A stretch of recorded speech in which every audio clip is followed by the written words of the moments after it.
আসসালামু আলাইকুম। এটিএন বাংলা সংবাদে সবাইকে স্বাগত জানাচ্ছি। ফিরোজ তোহা। শুরুতেই বিআরবি কেবলস সংবাদ শিরোনাম।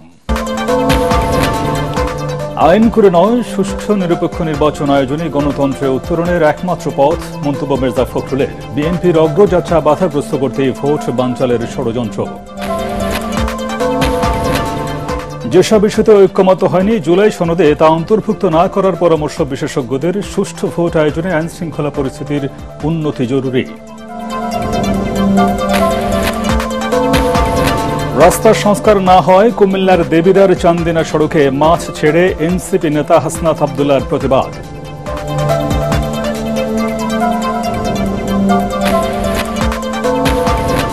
যাত্রা নির্বিঘ্ন করতে নিবন্ধিত এজেন্সির মাধ্যমে হজে যাবার পরামর্শ ধর্ম উপদেষ্টার। বিমান ভাড়া কমাতে কাজ করছে সরকার।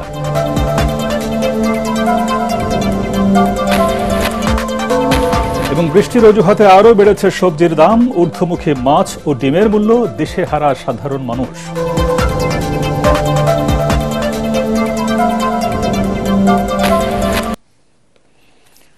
শুনছিলেন বিআরবি কেবলস সংবাদ শিরোনাম। এবারে পুরো খবর। ধানের শীষের পক্ষে সারা দেশে গণজোয়ার সৃষ্টি হয়েছে। বিএনপির এই অগ্রযাত্রা ঠেকাতে নানা ষড়যন্ত্র চলছে বলে অভিযোগ করেছেন দলের মহাসচিব মির্জা ফখরুল ইসলাম আলমগীর। রাজধানীতে আলোচনার সভায় তিনি বলেন, আগামী ফেব্রুয়ারিতে অবশ্যই জাতীয় নির্বাচন হতে হবে, অন্যথায় বাংলাদেশে কোনো নির্বাচন হবে না। বিএনপি মহাসচিব দাবি করেন, সংস্কার, আইন তৈরি কিংবা বুদ্ধিজীবীদের দিয়ে নানা কৌশল আবিষ্কার করে গণতন্ত্র প্রতিষ্ঠা করা যায় না।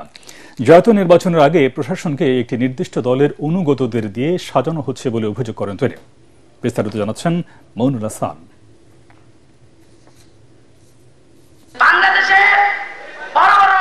স্বৈরাচার এরশাদ বিরোধী আন্দোলনে ১৯৯০ সালের ১০ অক্টোবর রাজধানীর পল্টনে পুলিশের গুলিতে শহীদ হন নাজির উদ্দিন জেহাদ। গণতন্ত্রের জন্য প্রাণ বিলিয়ে দেয়া বীর জেহাদের মৃত্যুবার্ষিকী উপলক্ষে ইঞ্জিনিয়ার্স ইনস্টিটিউট মিলনায়তনে স্মরণ সভার আয়োজন করে ৯০-এর ডাকসু ও সাবেক সর্বদলীয় ছাত্র ঐক্যের নেতারা। সাবেক ছাত্র নেতারা বলেন, গণ অভ্যুত্থানে স্বৈরাচার শেখ হাসিনার পতন হলেও এখনো ষড়যন্ত্র শেষ হয়নি। যারা পিয়ার পদ্ধতি চায় তারা বাংলাদেশে নির্বাচন চায় না। যারা পিয়ার পদ্ধতি চায় তারা বাংলাদেশে গণতন্ত্র চায় না। বিশ্বের যে গণ অভ্যুত্থান হলো, আকাশচুম্বী মানুষের আকাঙ্ক্ষা, বাংলাদেশকে তারা আর কোন স্বৈরাচারের কাছে ছেড়ে দিতে চায় না। বিএনপি মহাসচিব বলেন, শুধুমাত্র কাগজে সংস্কার দিয়ে গণতন্ত্র প্রতিষ্ঠা করা যায় না। কয়েকজন মিলে কিছু আইন তৈরি করলাম আর গণতন্ত্র হয়ে গেল, হয় না। আমরা যতই সংস্কার করি, সব বুদ্ধিজীবীরা মিলে বিভিন্ন কৌশল আবিষ্কার করার চেষ্টা করি, যতক্ষণ পর্যন্ত না নির্বাচনের মধ্য দিয়ে আমরা একটা নির্বাচিত সরকার গঠন করতে পারবো, ততক্ষণ পর্যন্ত আমরা গণতন্ত্রে ফিরে যেতে পারবো না। সংস্কার আমরা এনেছি, আমরাই করব, এবং সংস্কার একটা চলমান প্রক্রিয়া। প্রতীক বরাদ্দ নিয়ে বিএনপিকে জড়িয়ে নতুন রাজনৈতিক দল এনসিপি নেতাদের বক্তব্যের কঠোর সমালোচনা করেন মির্জা ফখরুল ইসলাম আলমগীর। কিছু কিছু ব্যক্তি বা দল তারা ধমক দিচ্ছেন, হুমকি দিচ্ছেন যে অমুক মার্কা না দিলে আমরা নির্বাচনে যাব না, বা অমুকের মার্কা থাকতে পারবে না। কোন মার্কা তোমাদেরকে দেবে নির্বাচন কমিশন, সেটা নির্বাচন কমিশন সিদ্ধান্ত নেবে। আমরা যে কথা বলে যাই যে তোমাদেরকে এই মার্কা দেওয়া যাবে না, তাহলে অযথা বিএনপির ধানের শীষকে নিয়ে টানাটানি কেন? টানাটানি এই জন্যে যে ধানের শীষ অপ্রতিরোধ্য, ধানের শীষকে ঠেকিয়ে রাখা যায় না। যেদিকে যাবেন গ্রামে গঞ্জে, যেখানে সব একটাই স্লোগান উঠতে থেকে ধান লাগাইয়া দাও, ধান লাগাইয়া দাও। জাতীয় নির্বাচনের আগে প্রশাসনকে একটি বিশেষ রাজনৈতিক দলের প্রভাবমুক্ত করার পাশাপাশি অন্তর্বর্তী সরকার ও নির্বাচন কমিশনকে নিরপেক্ষভাবে দায়িত্ব পালনের আহ্বান জানান বিএনপি মহাসচিব। আমলাতন্ত্রকে কোন একটি নির্দিষ্ট দলের পকেটে নেওয়ার চেষ্টা করা হচ্ছে, এটাকে আমরা কোনো মতেই বরদাস্ত করব না। ২৬ ফেব্রুয়ারিতে নির্বাচনের যে সময় নির্ধারিত হয়েছে, সেই সময়ে নির্ধারিত নির্বাচন হবে, অন্যথা নির্বাচন হবে না। মইনুল হাসান, এটিএন বাংলা, ঢাকা। গণভোট আর পিআর পদ্ধতি নিয়ে বিতর্ক সৃষ্টি করে একটি গোষ্ঠী ভোট বানচালের চেষ্টা করছে বলে মন্তব্য করেছেন বিএনপি চেয়ারপারসনের উপদেষ্টা আমানুল্লাহ আমান।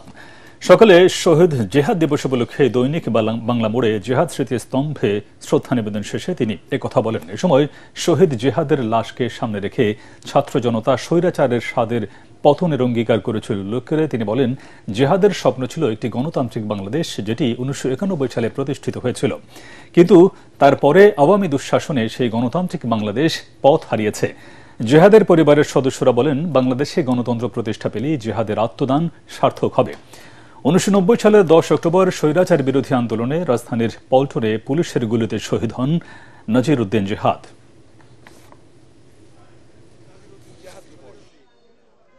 ফেব্রুয়ারির প্রথমার্ধে নির্বাচন, কিন্তু সেই নির্বাচন নিয়েও টালবাহানা চলছে। কেউ বলছে পিআর পদ্ধতি, কেউ বলছে অমুক সময় গণভোট, অমুক সময় গণভোট, এগুলি বলে নির্বাচনটা বানচাল করার চেষ্টা করছে, নির্বাচনকে ভণ্ডুল করার চেষ্টা চলছে। কিন্তু বাংলাদেশের জনগণ প্রস্তুত, সরকার প্রস্তুত। ইনশাল্লাহ ফেব্রুয়ারির প্রথমার্ধে নির্বাচন হবে এবং সেই নির্বাচনে জনগণ ভোট দিয়ে তাদের যে প্রত্যাশা একটি গণতান্ত্রিক সরকার, সেটা প্রতিষ্ঠা হবে। যেসব বিষয়ে রাজনৈতিক দলগুলোর ঐক্যমত্য হয়নি বা নোট অব ডিসেন্ট আছে, সেসব বিষয়ে জুলাই সনদে অন্তর্ভুক্ত না করার পক্ষে মত দিয়েছেন নির্বাচন ও রাজনৈতিক বিশ্লেষক জেসমিন টুলি। এটিএন বাংলাকে দেয়া একান্ত সাক্ষাৎকারে তিনি বলেন, ঐকমত্য না হওয়া বিষয়গুলো আলাদাভাবে গণভোটে দেয়া যেতে পারে। খরচ কমাতে জাতীয় নির্বাচনের দিন একই সাথে গণভোট দেয়া উচিত বলে মনে করেন তিনি। সাবেক নির্বাচন কর্মকর্তা জেসমিন টুলি বলেন, বর্তমান নির্বাচন কমিশনের সামনে একই দিনে দুটি ভোট করা নতুন অভিজ্ঞতা হবে, তবে তাদের সেই সক্ষমতা আছে। জাতীয় নির্বাচনের বাকি 4 মাস। আইনশৃঙ্খলা পরিস্থিতির বর্তমান হাল অব্যাহত থাকলে সুষ্ঠু নির্বাচন সম্ভব নয় বলে মন্তব্য করেছেন জেসমিন টুলি। এখন পর্যন্ত যেটা মনে হচ্ছে যে একই দিনে ফেব্রুয়ারি মাসে যখন জাতীয় সংসদ নির্বাচন হবে, সেই দিনই গণভোটের আয়োজন করতে চাই। এটাতে একটা ভালো দিক আছে যে আমাদের বিশাল অঙ্কের পয়সাটা এখানে বেঁচে যায়। বুথ সংখ্যা যা আছে তার চাইতে সামান্য কিছু বুথ বাড়াতে হবে, কিছু ম্যান পাওয়ার বাড়াতে হবে এবং প্ল্যানিংটা করতে হবে, কারণ সময়টা খুব কম। কুমিল্লার দেবিদার চান্দিনা আঞ্চলিক সংযোগ সড়কটি দীর্ঘদিনেও সংস্কার না হওয়ায় সড়কে মাছ ছেড়ে প্রতিবাদ জানিয়েছেন জাতীয় নাগরিক পার্টি এনসিপির দক্ষিণাঞ্চলের মুখ্য সংগঠক হাসনাত আব্দুল্লাহ। সকালে উপজেলার কাচিসার এলাকায় গণসংযোগে গিয়ে এই প্রতিবাদ জানান তিনি। এ সময় তার সাথে এলাকাবাসীও যোগ দেন। তারা জানান, ঢাকা চট্টগ্রাম কুমিল্লা সিলেট মহাসড়কের সংযোগে গুরুত্বপূর্ণ সড়কটির দীর্ঘদিন সংস্কার না হওয়ায় চলাচলের অনুপযোগী হয়ে পড়েছে। ভোগান্তি আর দুর্ঘটনার কবলে পড়েছেন চলাচলকারীরা। হাসনাত আব্দুল্লাহ আরও বলেন, দেবিদারের রাস্তাঘাট এতটাই খারাপ যে এসব সড়কে মাছ চাষ করা সম্ভব।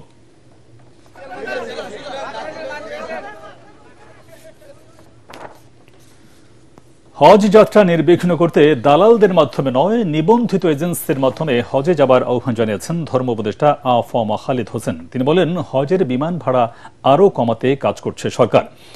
হজ যাত্রীদের মাধ্যমে স্বর্ণ চোরাচালান, জর্দা ও মাদক জাতীয় দ্রব্য পরিবহন যাতে না হয় সে বিষয়ে বিমানবন্দরে কঠোর নজরদারি থাকবে বলেও জানান ধর্ম উপদেষ্টা। খায়রুল ইসলামের রিপোর্ট।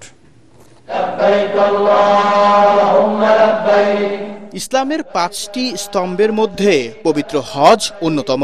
মহান আল্লাহ পাকের এই হুকুম পালনে প্রতি বছর মক্কায় হজ করতে যান বিশ্বের লাখ লাখ মুসল্লি।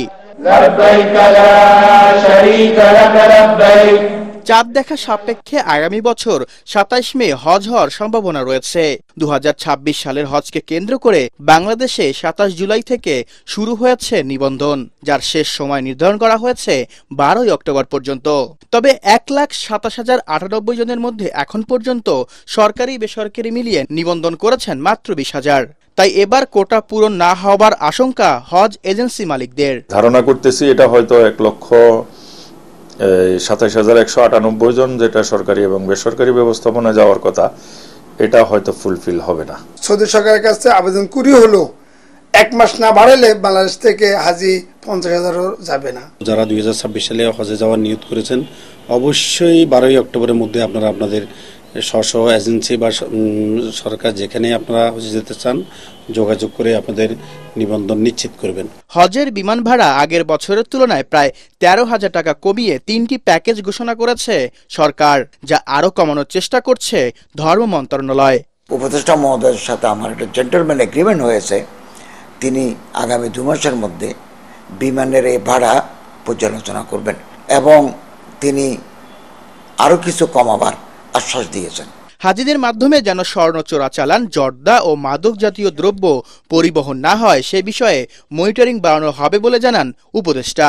মাদক বলতে যেটা মনে করেন সিরেক্সিন, তারপরে জর্দা, তামাক, সুপারি, সুন, এগুলো যাতে যেতে না পারে এ ব্যাপারে আমরা ক্লোজ মনিটরিং করব এবং কেউ যদি এগুলো কনাইভেন্স করে পার করায় তার বিরুদ্ধে আমরা প্রচলিত আইনগত ব্যবস্থা নেব।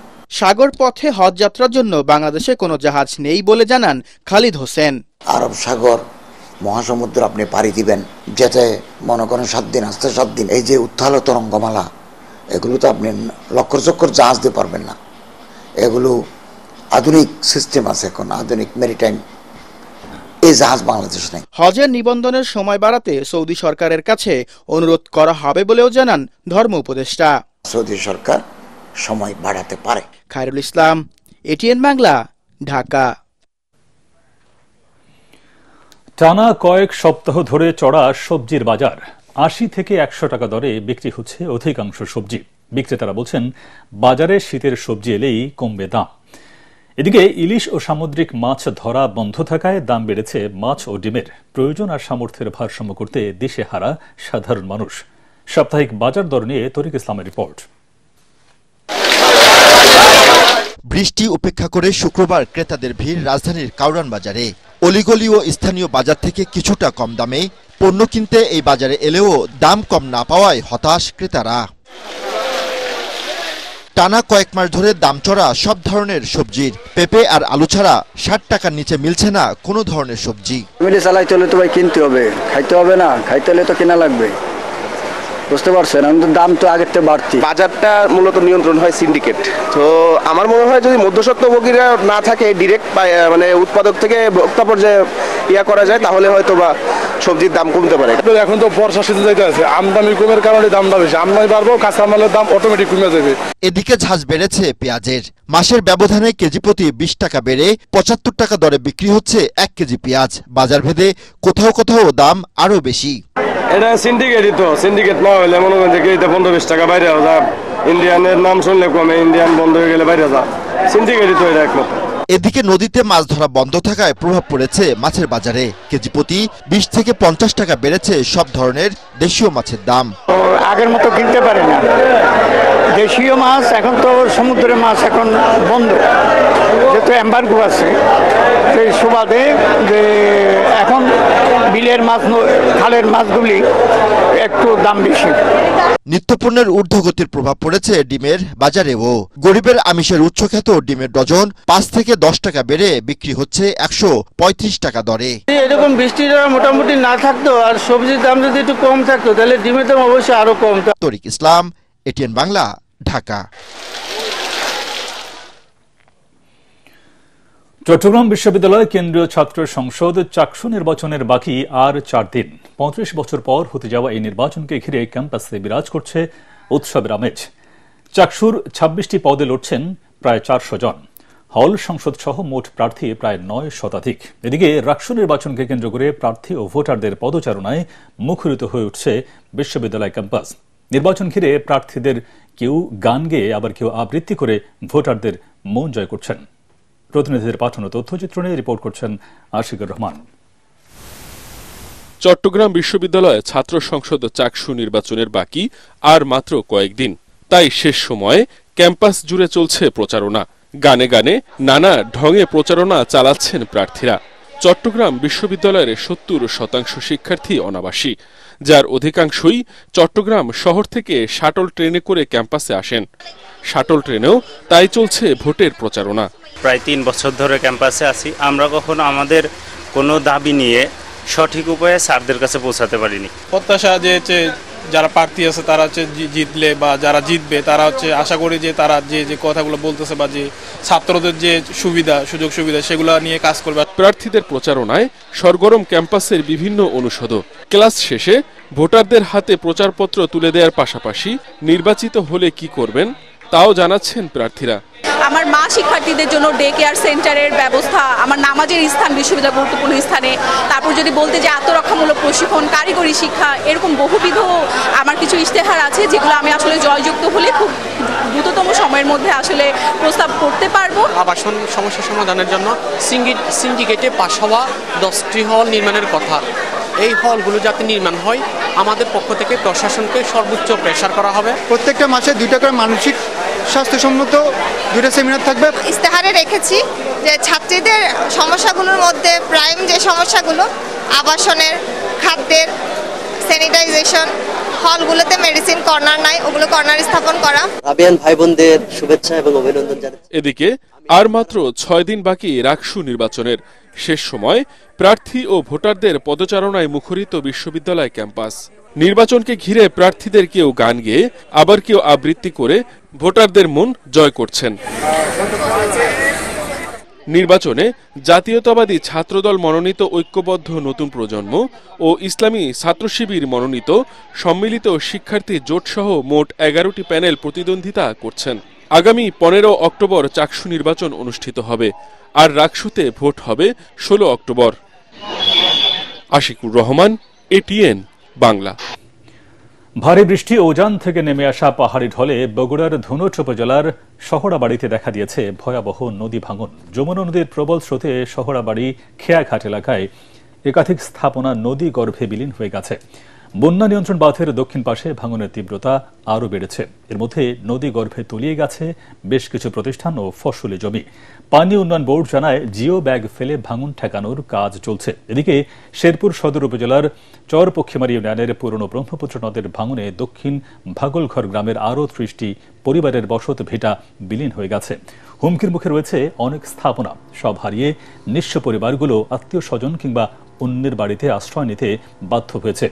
ভাঙন রোধে জিও ব্যাগ ফেলা শুরু হয়েছে বলে জানিয়েছেন শেরপুর পানি উন্নয়ন বোর্ডের নির্বাহী প্রকৌশলী আখেনুজ্জামান। খাগড়াছড়িতে উৎসাহ উদ্দীপনা ও ধর্মীয় ভাব গাম্ভীর্যে পালিত হল শুভ দানোত্তম কঠিন চেবর দান উৎসব। সদরের ধর্মপুর আর্য বন বিহারে সকাল থেকে ফুল পূজা, বুদ্ধ পূজা, সমবেত প্রার্থনা ও পঞ্চশীল গ্রহণের মধ্য দিয়ে মূল আনুষ্ঠানিকতা শুরু হয়। দেশ, জাতি ও সকল প্রাণীর মঙ্গল কামনায় আয়োজিত এই উৎসবে সম্পন্ন করা হয় বুদ্ধমূর্তি দান, শঙ্খদান, অষ্টপরিকার, কল্পতরু দান এবং বৌদ্ধ ভিক্ষুদের পিণ্ডদান সহ বিভিন্ন প্রকার ধর্মীয় দান কার্যক্রম। অনুষ্ঠানে প্রধান অতিথি ছিলেন রাঙামাটির রাজ বন বিহারের আবাসিক প্রধান প্রজ্ঞালঙ্কার মহাথের ভান্তে। এতে দেশের বিভিন্ন অঞ্চল থেকে আগত ভিক্ষু ও পুণ্যার্থীরা অংশ নেন।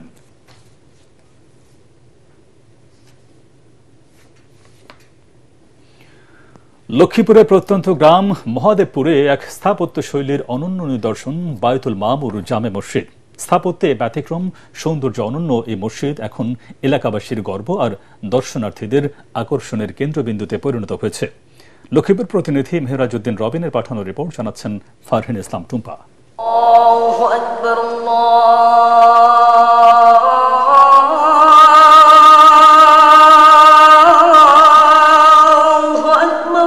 সবুজে ঘেরা প্রাকৃতিক পরিবেশের মাঝে নির্মিত মসজিদটি সৃষ্টি করেছে স্থাপত্যের এক অনন্য উদাহরণ।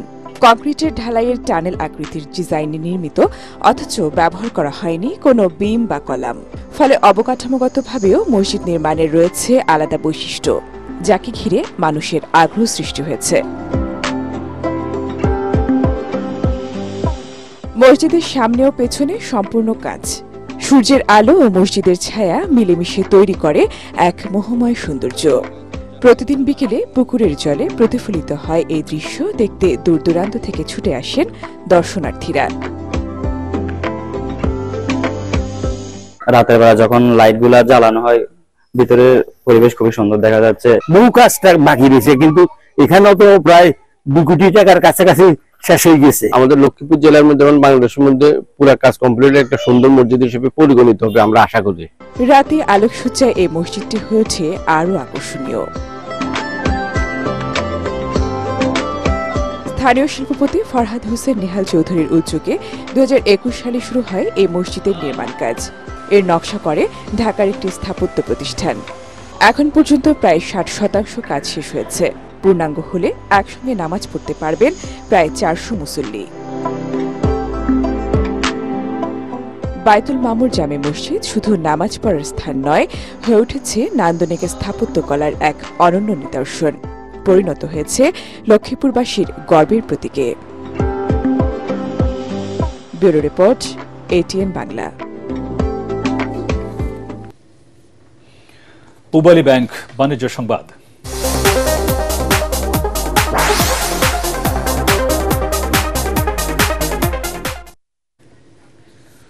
ডিমে আছে প্রোটিন, খেতে হবে প্রতিদিন। এই প্রতিপাদ্য নিয়ে দেশের বিভিন্ন স্থানে পালিত হচ্ছে বিশ্ব ডিম দিবস। এ উপলক্ষে নওগাঁ জেলা প্রাণী সম্পদ কার্যালয় থেকে র্যালি বের করা হয়। পরে অনুষ্ঠিত হয় আলোচনা সভা। সভায় জেলা প্রাণী সম্পদ কর্মকর্তা ডক্টর মাহফুজুর রহমান, সদর উপজেলা প্রাণী সম্পদ অফিসার আমিরুল ইসলাম এবং জেলা প্রেস ক্লাবের সভাপতি রায়হান আলম বক্তব্য রাখেন। এদিকে বগুড়ায় দিবসটি উপলক্ষে পথচারী ও স্থানীয় বিভিন্ন মাদ্রাসার শিক্ষার্থীদের মাঝে বিনামূল্যে ডিম বিতরণ করা হয়। এর আগে বিশ্ব ডিম দিবসের তাৎপর্য তুলে ধরে র্যালি ও আলোচনা সভার আয়োজন করে জেলা প্রাণী সম্পদ কার্যালয়।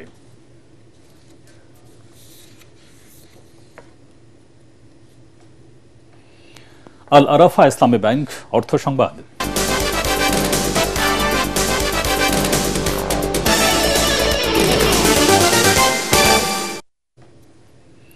আজ স্তন ক্যান্সার সচেতনতা দিবস। এ উপলক্ষে জাতীয় প্রেস ক্লাবের সামনে শোভাযাত্রা বের করে বিভিন্ন সংগঠন। শোভাযাত্রায় অংশ নেন বিভিন্ন শিক্ষা প্রতিষ্ঠানের শিক্ষার্থী ও সংগঠকরা।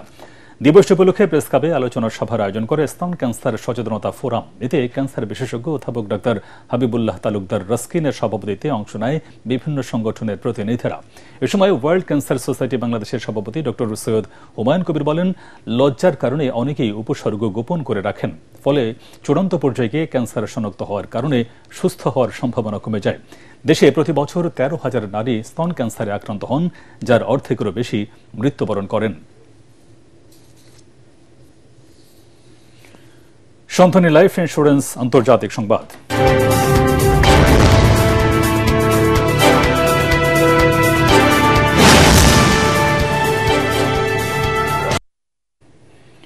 ফিলিস্তিনের হামাসের সাথে যুদ্ধবিরতি চুক্তি অনুমোদন করেছে ইসরায়েলের মন্ত্রিসভা। এর আগে মার্কিন প্রেসিডেন্ট ডোনাল্ড ট্রাম্পের উদ্যোগে গাজা যুদ্ধবিরতি চুক্তিতে সম্মত হয় ইসরায়েল হামাস। বার্তা সংস্থা রয়টার্স জানায়, এর ফলে 24 ঘন্টার মধ্যে গাজায় যুদ্ধবিরতি স্থগিত করার এবং 72 ঘন্টার মধ্যে গাজায় আটক ইসরায়েলি জিম্মিদের মুক্ত করার পথ পরিষ্কার হল। ইসরায়েলি প্রধানমন্ত্রী বেনিয়ামিন নেতানিয়াহু জানান, তার সরকার সকল জিম্মি, জীবিত এবং মৃতদের মুক্তির কাঠামো অনুমোদন করেছে। এর আগে বৃহস্পতিবার গাজায় যুদ্ধবিরতি চুক্তিতে রাজি হয় ইসরায়েল ও হামাস। ইসরায়েলি সরকারের একজন মুখপাত্র বলেন, চুক্তিতে সরকার অনুমোদনের 24 ঘন্টার মধ্যে যুদ্ধবিরতি কার্যকর হবে। সেই 24 ঘন্টার সময়কালের পরে গাজায় বন্দী থাকা জিম্মিদের 72 ঘন্টার মধ্যে মুক্তি দেওয়া হবে। ফিলিপাইনের দক্ষিণের মিন্দানাও দ্বীপপুঞ্জে 7.6 মাত্রার ভূমিকম্প আঘাত হেনেছে। ভূমিকম্পের পর ফিলিপাইন ও আশপাশের কয়েকটি দেশে প্রাথমিকভাবে সুনামি সতর্কতা জারি করা হয়। তবে কয়েক ঘন্টা পর ইউএস সুনামি ওয়ার্নিং সেন্টার ভূমিকম্পের পর জারি করা সুনামি সতর্কতা প্রত্যাহার করে নেয়। ফিলিপাইনের ভূকম্পন পর্যবেক্ষণকারী সংস্থা ফিভ্রক্স জানিয়েছে, ভূমিকম্পটি মিন্দানাও দ্বীপপুঞ্জের দাফা ওরিয়েন্টাল প্রদেশের উপকূলীয় মানাই শহরে আঘাত হানে। এর গভীরতা ছিল প্রায় 10 কিলোমিটার। ভূমিকম্পের কারণে ওই অঞ্চলে ব্যাপক ক্ষয়ক্ষতি হয়েছে।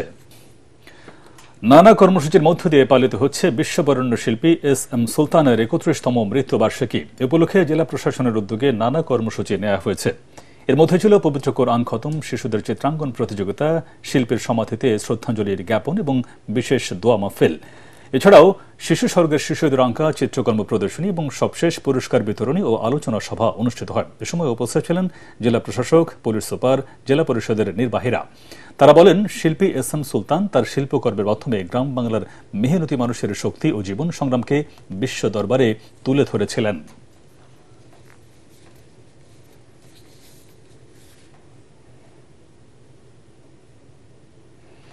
এবার খেলার খবর।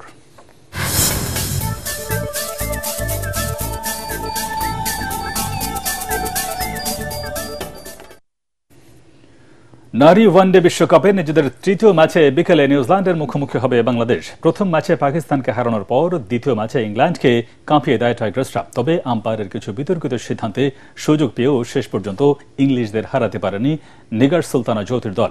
পেস বোলিংয়ে মারুফা আক্তার রীতিমতো তাক লাগিয়ে দিচ্ছেন ক্রিকেট বিশ্বকে। স্পিনও প্রতিপক্ষের জন্য ভয়ের কারণ। সব মিলিয়ে স্বস্তিতে নেই নিউজিল্যান্ড, যারা নিজেদের প্রথম দুই ম্যাচে হেরেছে। গৌহাটিতে বিকেল 3:30টায় মুখোমুখি হবে দু দল। শেষ করার আগে বিআরবি কেবল সংবাদ শিরোনাম আরেকবার। আইন করে নয়, সুষ্ঠু নিরপেক্ষ নির্বাচন আয়োজনই গণতন্ত্রে উত্তরণের একমাত্র পথ, মন্তব্য মির্জা ফখরুলের। বিএনপির অগ্রযাত্রা বাধাগ্রস্ত করতেই ভোট বানচালের ষড়যন্ত্র। যেসব ইস্যুতে ঐক্যমত হয়নি জুলাই সনদে তা অন্তর্ভুক্ত না করার পরামর্শ বিশেষজ্ঞদের। সুষ্ঠু ভোট আয়োজনে আইনশৃঙ্খলা পরিস্থিতির উন্নতি জরুরি।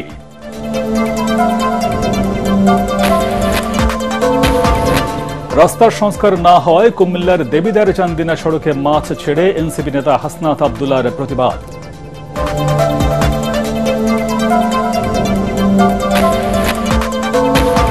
যাত্রা নির্বিঘ্ন করতে নিবন্ধিত এজেন্সির মাধ্যমে হজে যাবার পরামর্শ ধর্ম উপদেষ্টার। বিমান ভাড়া কমাতে কাজ করছে সরকার।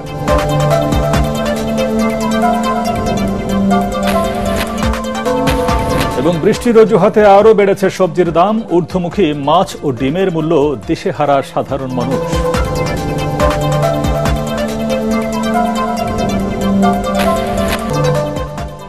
পরবর্তী সংবাদ দেখার আমন্ত্রণ জানিয়ে এখনকার মতো শেষ করছি। এটিএন বাংলার সংবাদ ইউটিউবে দেখতে ব্রাউজ করুন, youtube/ATN Bangla News। ধন্যবাদ সবাইকে।